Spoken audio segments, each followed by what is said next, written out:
요한계시록 7장에 나오는 14만 4천이 이스라엘 12지파냐 아니면 이방인이냐 또는 이단들처럼 한국인 중에서 14만 4천 명이냐 이런 여러가지 해석이 있는데 여러분이 분명히 해야 될 사실은 성경 해석에는 하나의 원칙이 있다는 것입니다. 이단들처럼 자기 마음대로 끼워 맞추기식 성경 해석을 하면은 버림받습니다. 하나의 원칙을 따라 규범을 따라 성경을 이해하고 믿음으로 받아들여야 한다는 것입니다. 이 원칙이 세 가지 있는데 첫 번째는 구속사적 시각을 항상 고려해야 됩니다. 구속사적 시각을 염두에 두고 성경을 해석해 나가야 한다는 것입니다. 창세기 3장 15절 내가 너로 여자와 원수가 되게 하고 내 후손도 여자의 후손과 원수가 되게 하리니 하십니다. 하나님의 선언입니다. 예수 그리스도의 후손들과 악마의 후손들이 이 지구상 사건들이 끝날 때까지 서로 원수가 되어 전쟁을 친다는 것입니다.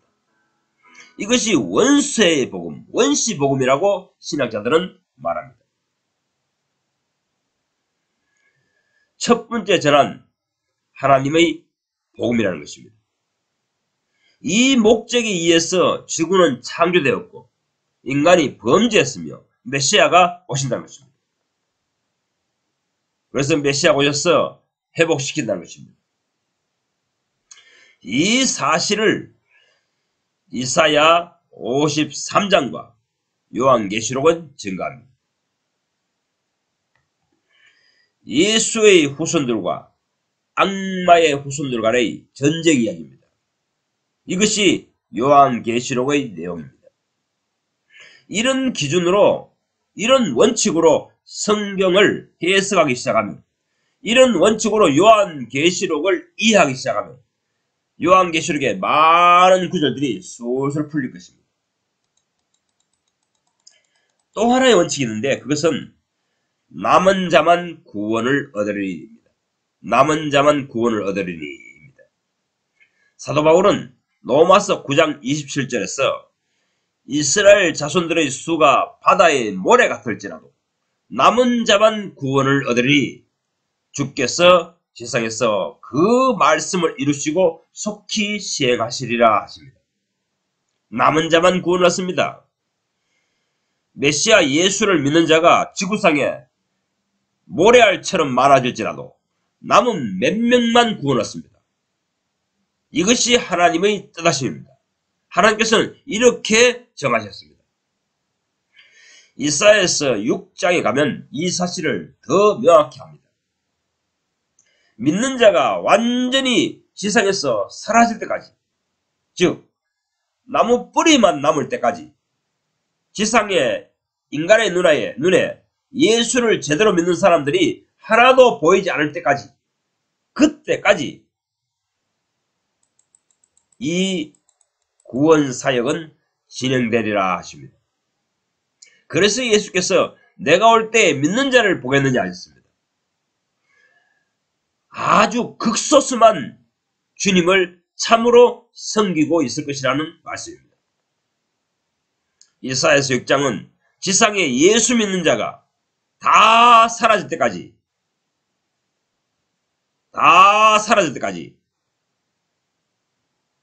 그루터기만 남을 때까지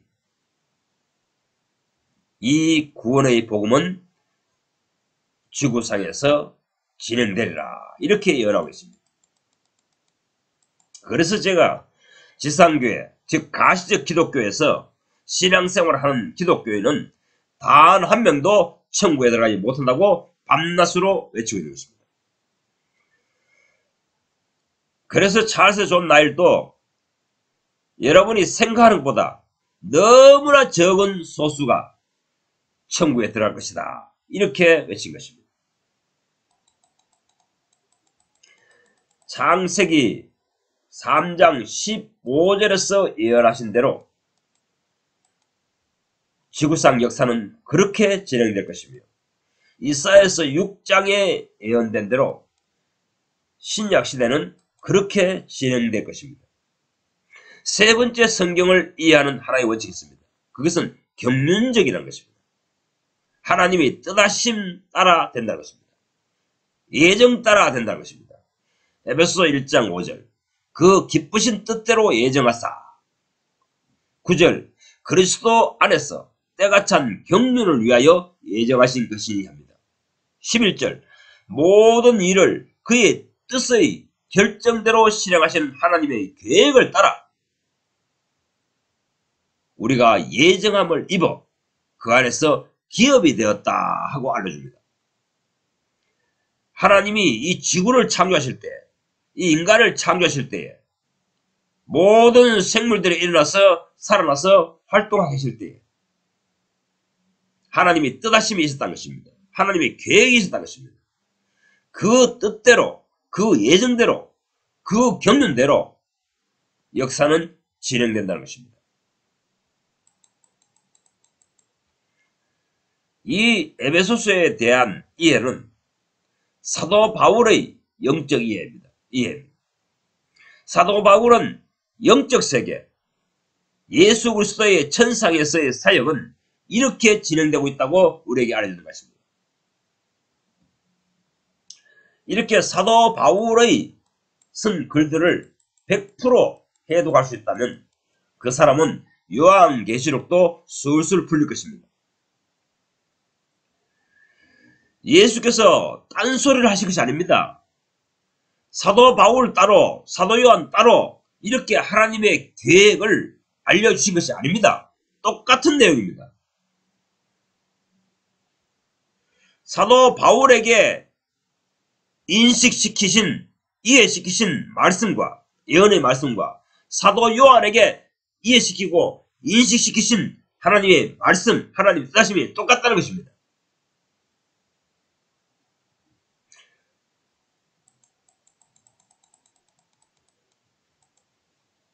유대인이 신약의 그리스도인보다 더 우월하거나 또한 열등하지도 않습니다. 모두 예수 그리스도 안에서 동등한 위치에서 누가 더 하나님을 바르게 잘 믿었느냐에 따라서 그들이 입맞은 자가 되는 것입니다. 그들이 14만 4천이 되는 것입니다. 약 40년 전에 장로교 통합측 총회장 하시던 김명태 목사라는 분이 목사님들을 모아놓고 초교파 목사 세미나를 한 적이 있습니다. 그때에 그 목사님이 목사님들 앞에서 수리하기를, 난 오랫동안 목사를 하면서 풀리지 않는 숙제가 있었다. 그것은 도대체 신약시대의 우리가 구약시대의 이스라엘 민족과 무슨 개연성이 있느냐는 것입니다. 즉, 십계명은 이스라엘 민족에게 주셨습니다. 말라기의 11조에 관한 책망도 이스라엘 민족에게 하시는 말씀입니다. 그런데 그걸 우리 이방인에게 적용시켜서 이 계명을 지키면 복받는다 주장하기에는 뭔가 확신이 부족하다는 것입니다. 왜 이스라엘 민족에게 주신 계명을 이방인인 우리에게 적용시키라는 것입니다. 그렇지 않습니까? 안식일을 지키라, 그러면 복되리라. 11조를 드리라, 그러면 복받으리라. 이 계명은 모두 이스라엘 민족에게 하셨습니다. 그런데 이방인은 우리와 무슨 상관이 있다고? 안식일을 지키라, 11조를 내라, 성전 건축 헌금을 내라, 이렇게 주장하는 것이란 겁니다. 11조 헌금을 반드시 내야 하는 것, 그것은 이스라엘 민족에게 하신 신앙적 의무입니다. 성전 건축 헌물을 내라고 명령한 대상은 이스라엘 민족입니다. 안식일을 거룩하게 지키라고 명령한 것은 그 대상은 이스라엘 민족이 하신 것입니다. 그러니 이러한 계명을 일괄적으로 이방인 우리에게 적용시키는 것은 잘못된 설교라는 것입니다.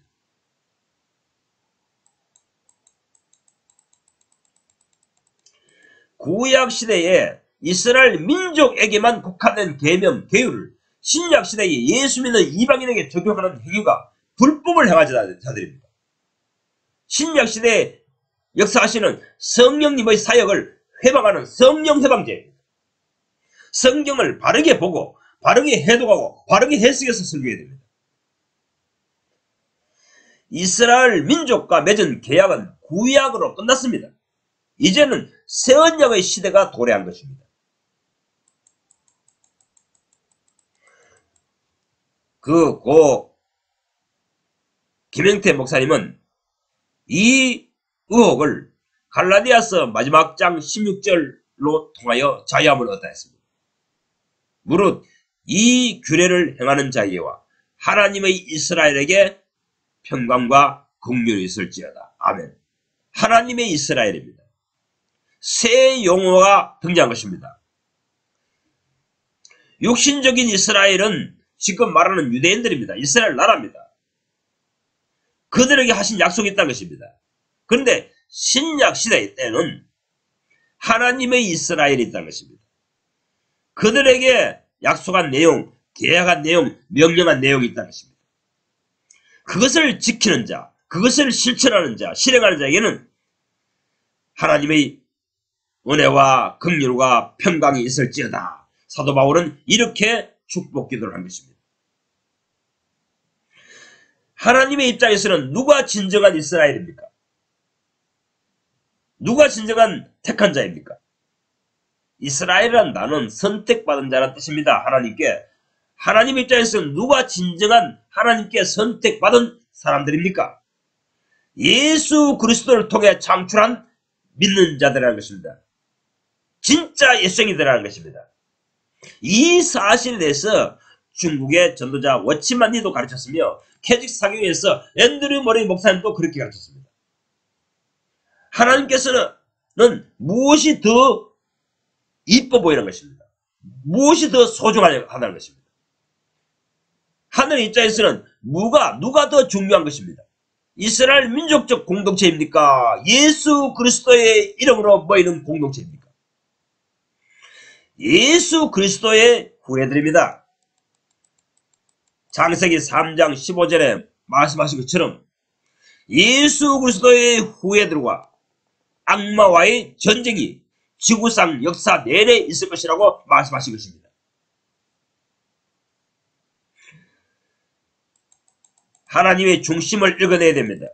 하나님의 뜻하심을 읽어내야 됩니다. 누가 하나님과 어린 양 앞에 더 위대합니까?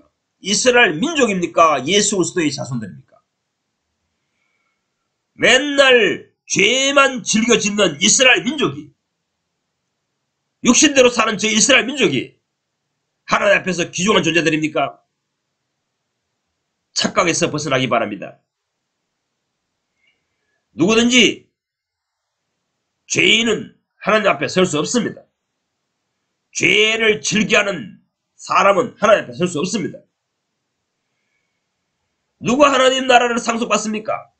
예수 그리스도와 연합된 사람들입니다. 따라서 요한계시록 14만 4천 명은 예수 그리스도 안에 있는 사람들입니다. 유대인들이 아니라 예수 그리스도를 통해서 일으켜진 사람들입니다. 그들의 이마에는 하나님의 이름과 어린 양의 이름이 기록되어 있습니다. 여기서 이마란 헬라어 메토폰이라고 제가 저번 설교에서 해석했습니다. 이마박이 아니라 이마통, 머리통 속이라는 것입니다. 인간의 지성이라는 것입니다. 인간의 지성에 아버지의 이름과 어린 양의 이름이 기록된 사람들이라는 것입니다. 그들이 입맞은 자들이라는 것입니다. 요즘 말로 하면 개념이 저장된 사람들입니다. 이 사실을 히브리서 8장과 에레미야서 31장은 우리에게 알려주고 있습니다. 그날 후에 내가 이스라엘과 맺을 언약은 이것이니 곧 저희 생각에 저희 마음에 내 말씀을 기록하리라 하십니다. 하나님의 말씀을 너희 속에 저장하리라, 기록하리라 하십니다. 이들이 14만 4천이고 앞으로 하나님의 나라를 유업으로 받게 될 사람들입니다. 이들이 참 이스라엘이라는 것입니다. 이 계시를 보았기에, 이 영적 시야이 열렸기에 사도 바울은 너희들이 하나님의 이스라엘이다 하신 것입니다. 육신적 이스라엘은 끝났습니다. 이제 하나님의 경륜에서 배제되었습니다. 하나님의 구속사의 중심 인물들은 이제 예수 그리스도를 통해서 일으켜진 신앙인들입니다. 진짜 예수행이들이라는 것입니다. 어찌하든지 당신은 하나님의 14만 4천에 들기를 소원하십시오. 주님, 저도 14만 4천에 들게 하여 주시옵소서. 그런 구원의 길로 저를 인도하여 주옵소서 하고 날마다 간구하십시오. 나머지 사람들은 14만 4천에 들지 못한 사람들은 유대인이든지 이방인 중에 예수 믿는 사람든지 이 14만 4천에 의해서 일으켜진 신앙인들로서 수많은 백성입니다. 종려 가지를 흔들고 나오는 수많은 백성들입니다. 이들은 하나님의 나라에서 평민이 될 것입니다. 14만 4천은 왕노를 하게 될 것이고 그들은 그 나라에서 평민이 될 것입니다. 주님께서 계획하신 경륜, 구속사, 본래부터 구원사역을 계획하신 뜻하심은 14만 4천을 얻는 것이 목적이었습니다. 그들을 예수 그리스도 통해서 일으켰어. 앞으로 하나님의 나라를 상속했어.